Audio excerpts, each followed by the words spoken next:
Жансебіл. Сарыөзекке баратын кім бар? Сарыөзекке баратын кім бар? Жер түбінен шыққандай құмығып естілген дауыс жолаушыларды еріксіз жалт қаратты. Алдымен вагон жағалап ілбіп келе жатқан кең мол етекті орыс кемпір көрінді. Одан соң кішкене дөңгелектері ұршықтай зырқыраған қоларба көзге шалынды. Арба үстіндегі құндақтаулы қазақтың екі аяқ, екі қолы жоқ екенін де жұрт содан соң барып байқады. Вагон терезелеріне үміттене тесілген мүсәпір жанның даусы төбе қойғаны шымыр еткізерліктей жалбарынышты еді. Сарыөзекке баратын кім бар? Сарыөзекке баратын кім бар?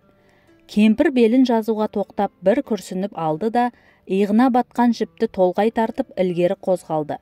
Жұрттың өздеріне аяушылық танытқанына еті үйреніп кеткен тәрізді. Ығысып жол бергендерді де елең қылған жоқ.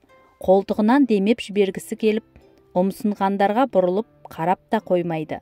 Өзі ыңғай білдірсе, шалды арбасымен қоса пойыздың мына басынан ана басына дейін тік көтеріп апарып тастау бұларға түк емес. Өйтсе шалының көңілі жасып қалатын әуелден-ақ сезген. Отынға барып келгендей шәнейіп жатсын қарашы, тіпті. Айғайлауға да ерінеді, о құрған.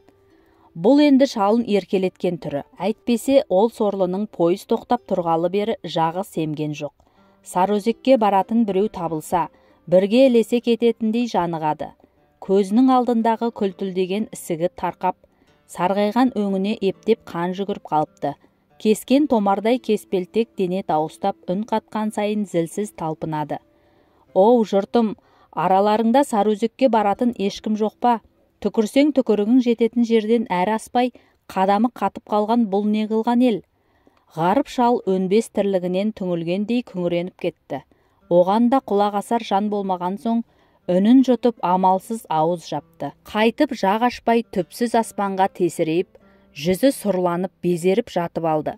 Манағы өз сөздерін қайталап, Сарыөзекке баратын кім бар деп сарнаған кемпірдің дауысында естігісі келген жоқ. Көкейінде есейген шағынан бергі бар ғұмырын бірге өткізген кемпірін бөтенсінгендей, соншама жыл жіпсіз байлаған суық өлкені жатсырағандай тосаңдау бір сезім пайда болды. Бұдан 40-50 жыл бұрын өлім жазасына кесілген 10 адамның түн ішінде тап осы станцияға жеткізілгені де қос қабат есіне оралған.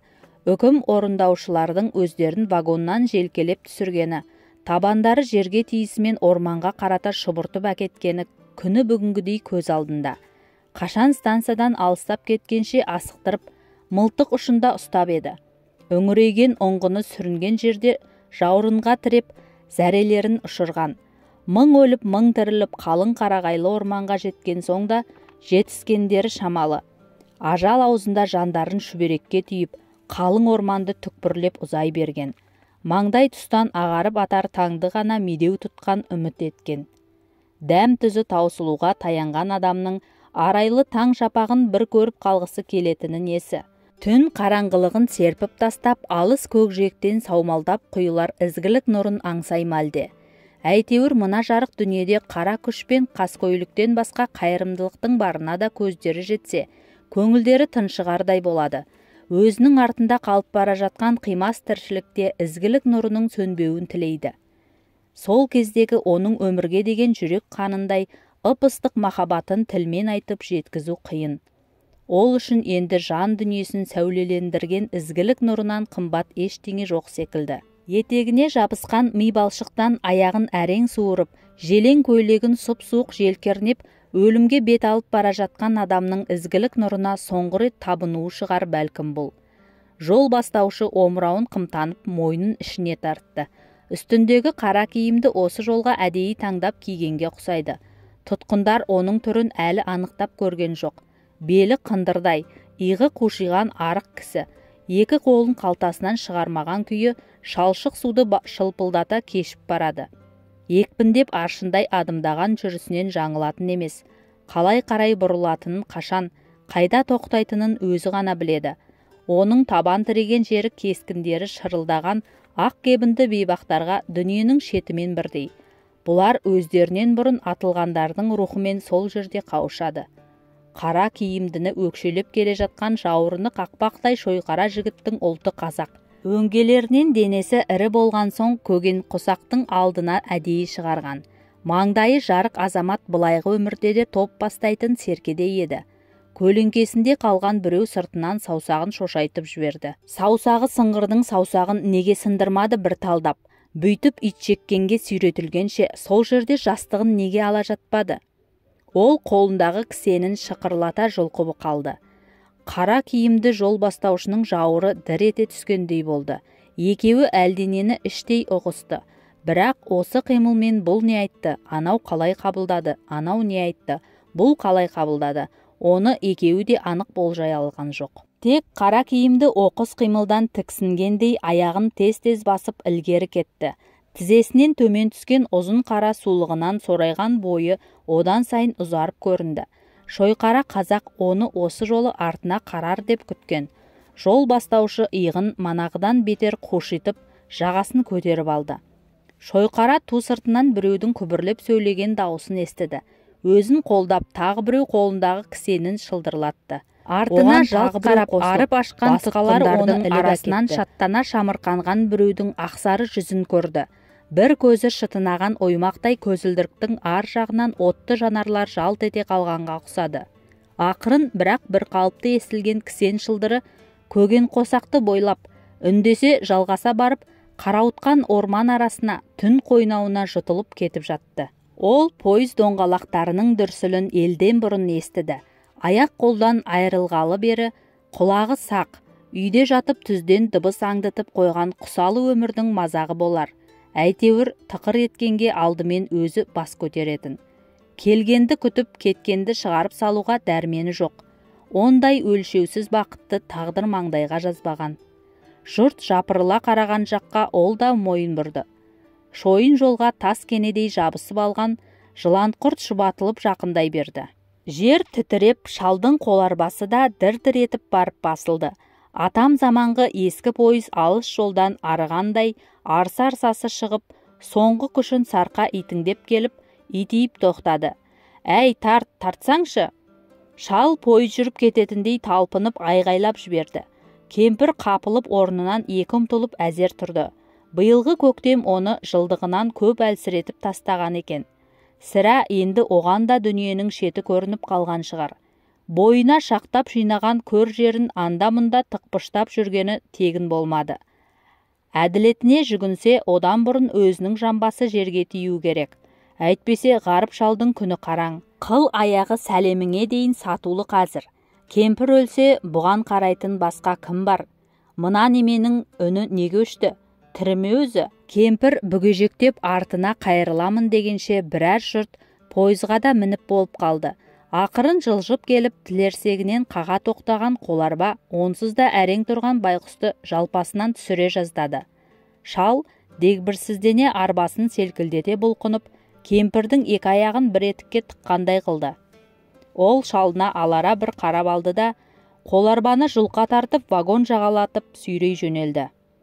«Қайырымды жолаушылар, маған Сарыөзекке баратын біреуді тауып беріңдер. Ешкімнің ақысын жемеймін. Жүгімді арқалатып әуреге де салмаймын. Қайырымды жолаушылар!» «Жоқ қой, бұлардың арасында Сарыөзекке баратын ешкім жоқ. Болмаса ғарып шалдан ақы дәметпей-ақ қолын беруге әркім дайын. Әне, ана біреуі қайыр садақа тастап кеткісі келіп, қалтасының түбін қақты». Арба сүйреген бүкір кемпірдің қайыр сұрап жүрмегенін байқап, қолын тез тартып қалды. Шалды мүсіркегендей жанынан өтіп бара жатып, бетіне сонша тесілді. Көрмеге қоюға алып шықты ма екен? Обалай тегі. Мұндайда бүкір кемпір ештеңе естімегендей қалып танытып, үндемей құтылатын. Кемпірі естімеген нәрсемен шалдың да жұмысы жоқ. Аяқ қолының саулығын малданған ақылы кем итке сөз шығындап қайтеді. «Тарт ей, кемпір, тарт! Тездетсеңші кішкене, Құдай-ау! Өзің тілеп алған азаптан қайда қашасың енді? 40 жыл сүйредің ғой, тағы сүйре. Сарыөзекке кімнің жолы түседі? Жөндеріңді айтыңдар, ақысын төлеймін. Қанша сұрайсыңдар ал? Бір адамның жол пұлын төлеуге шамам жетеді. Әй кемпір, солай деп айтсаңшы мыналарға. Сарыөзекке дейін де, Сарыөзекке дейін. Несіне қайталай берем оның? Құлағы бар ел естігенде. Өй қақпас, бұдан кейін пойыз жоғын білемісің?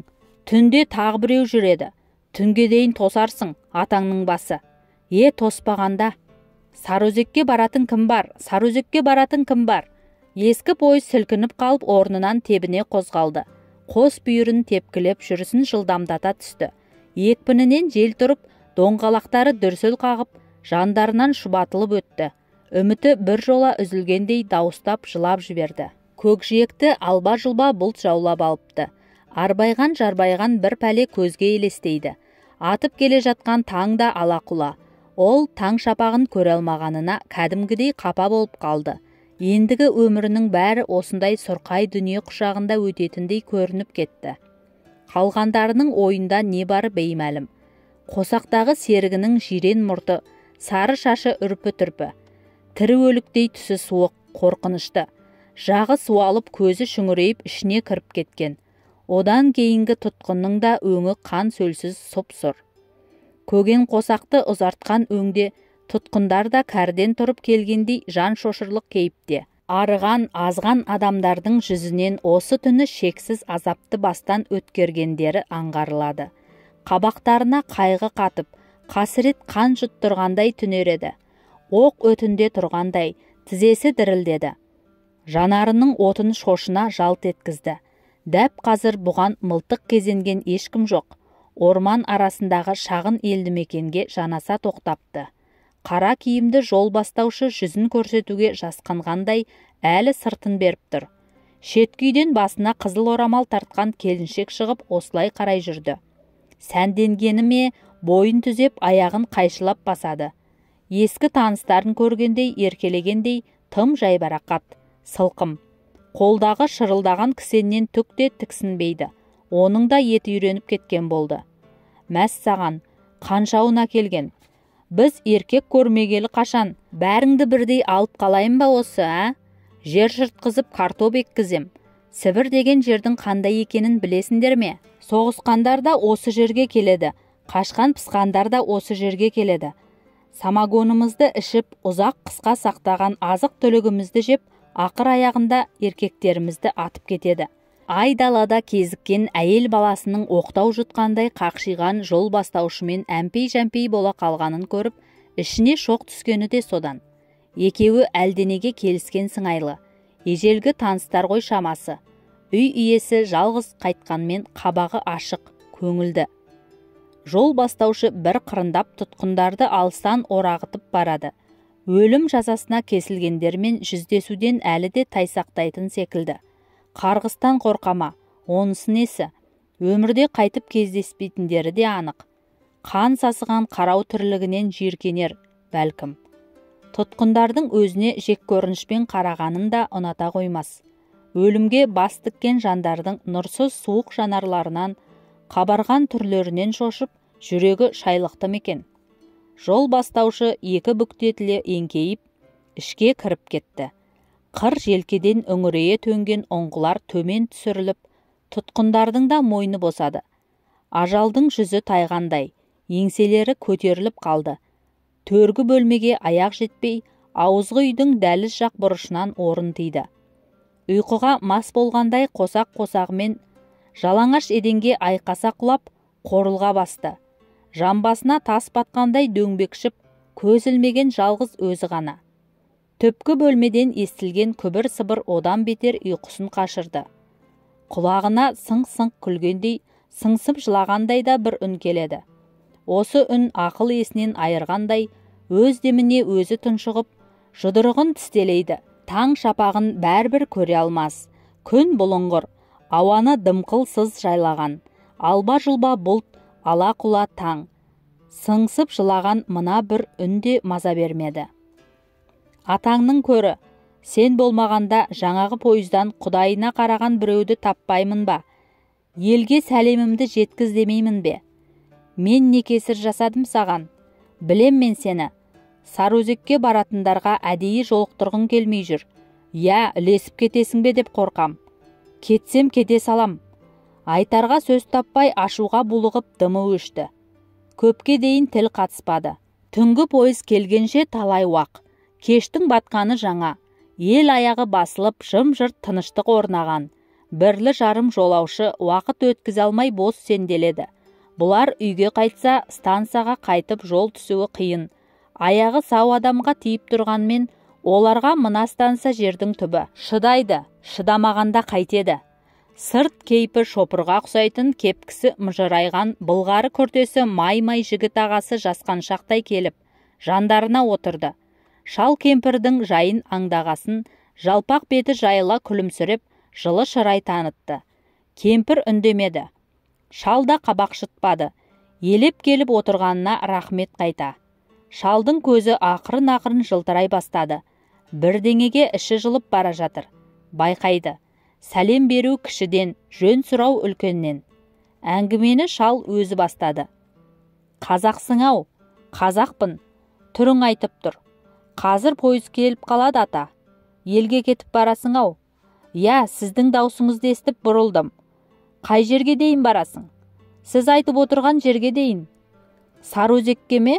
Бұйырса. Не дейді? Сарыөзекке барамын ата. Әй кемпір, жабыс мынаған. Шал қуанғаны сонша басы бұлғақтап, быдықтады да қалды. Еріндері жыбырлап, ет жақын туыстарының атын атап та жіберді. Құндызбай, Әлхан, Мамытбек, Күлғайша деді. Құндызбай мен Әлханның бірі аға, бірі іні. Мамытбек деп жатқаны нағашысы. Күлғайша шеше орнына шеше болған үлкен әпкелері. Нағашысы жоқта шығар қазір. Ойында тұрған тағы бір адамның атын атамады. Оны өзінің іші ғана біледі. Бар жоғы 10 күн отасқан Жанайша ол. Қайын атасы колхоз белсендісі еді. Бәле жаласы қара күйедей жұға кететін халық жауының үйіне қызын қайдан тұрақтатсын. Есімін ауызға алуға батпағаны да содан. Кемпірі мұның не ойлағанын сезгендей бүйірінен қаттырақ нұқып жіберді. Мына балаға жөніңді айтпаймысың? Шал жақтырмай қабағын түйді. Есіме түсіріп алайын, тоқташы. Шал шынымен де сөзін жұптай алмай жатқан. Езуін әлі жимаған жолаушыдан қысылды. Жүзі жылы, момындау көрінеді. Аманатын орындаудан қашпас. Ақысына жол пұлын ақтап береді. 2-3 ауыз сөз арқалап апаратын жүк емес. Бірақ сонда не айтарын, не деп сәлем жолдарын өзі де білмей жатқан жоқ па? Алдын ала ойға түйгенін тауыққа шашқан тарыдай пышырлатып алды. Іздеген адамы аяқ астынан жолыққанға есі шығып кетті. Бір дем үнсіз қалып, көңілі орныққасын барып қана тіл қатты. Балам, менің ел жұртым сол жақта. Аты жөнімді айтсаң біреу болмаса біреу білуге тиіс. Бұрын хабарласуға жағдай болмады. Кейінірек көршіміздің баласына хат жаздыртып ем, жауап келмеді. Жұрт жаңарып, үй ауысса да ел аумаған шығар. Мұныңыз қиындау шаруа екен ата. Адрессіз табуға да болар. Тек оған уақыт кетеді. Уақыт деген не тәйірі? 40 жыл қоларбаға таңылып мен де жатырмын. Қапылып қайда асығасыңдар түге? Көңілі шапса сендей дені қарны сау, қол аяғы балғадай жігіт бәріне үлгереді. Меселімді қайтарма балам. Жұмыс қой енді.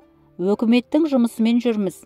Сағатымызға дейін санаулы. Ешқайда бас бұрғызбайды. Қап ая. Түсі игіден түңілме деп. Қой кемпір, болмады бұл. Менің арбамды пойыздың артына жалғап жібермесең, басқа амал қалмады. Құрығанда Сарыөзекке сүйегім жетсін. Шал қатты қапаланып, көңілі тез суынды. Жолаушы оған селт етпей ыржиып отыра берді. Көзін сығырайта сағатына үңіліп, пойыз келетін жаққа мойнын соза қарап қойды. Оның осы қимылынан үміттенгендей, шал тағы емексіген. Кемпір алдын орап кетті. Сарыөзекке дейінгі билеттің құны қанша? Жолаушы ойланғандай иегін қасыды. Біраз жер ғой, қайда? Кемпір құнжыңдап ішкі қалтасына қол жүгіртті. Сырты тілім-тілім болған ескі әмиянынан 4 бүктелген қағазбен ортан белінен буылған бір қат ақша алды. Мә балам, мына ақшаны жолыңа жұмса. Ана қағазда біз білетін бұрынғы адрес жазылған. Сонымен тауып барарсың.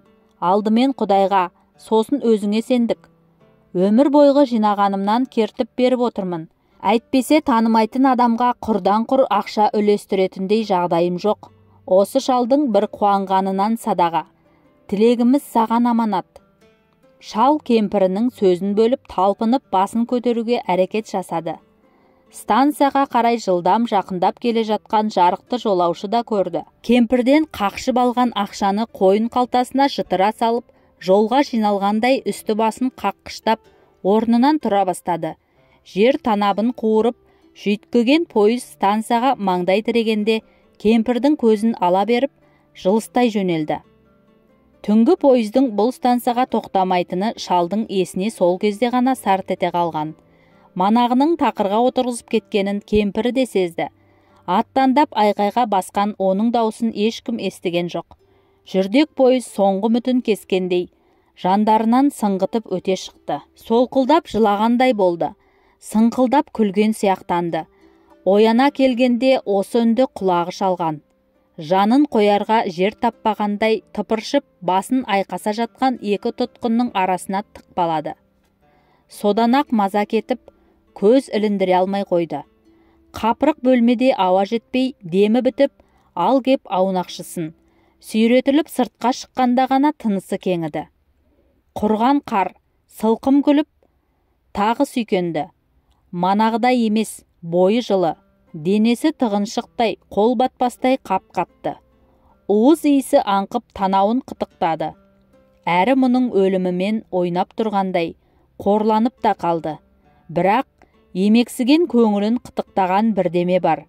Өкшесін көтеріп құлағына сыбырламақ болған келіншекке еріксіз еңкейді. Сені сатып алсам қайтеді? Сатып алатын мен саған өгізбін бе не?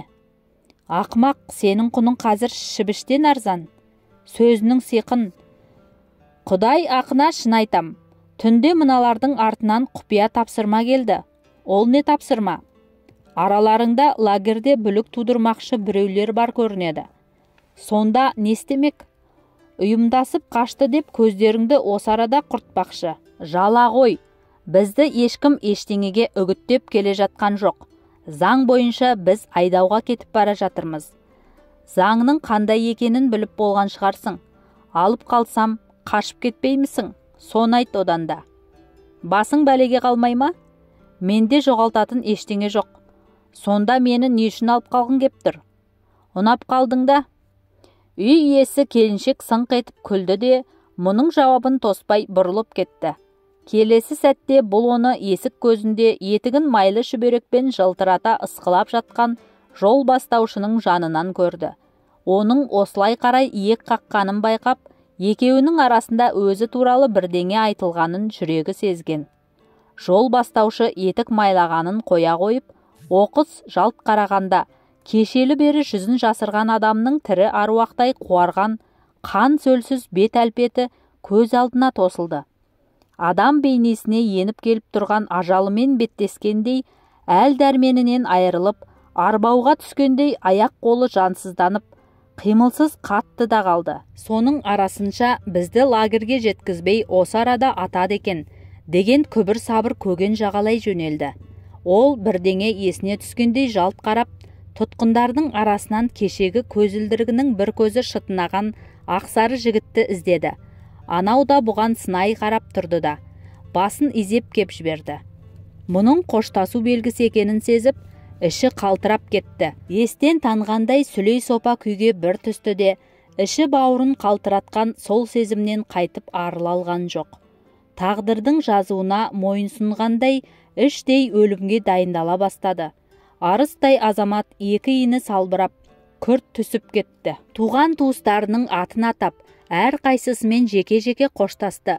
Құндызбай мен Әлиханды ауызға алғанда, бауырларын қимай, жанарына бір тамшы жас іркілді. Жас тайынан шеше орнын басқан Күлғайшадай алтын әпкесінің есімін атағанда, іші бауыры езіліп, егіліп жылап жібере жаздады.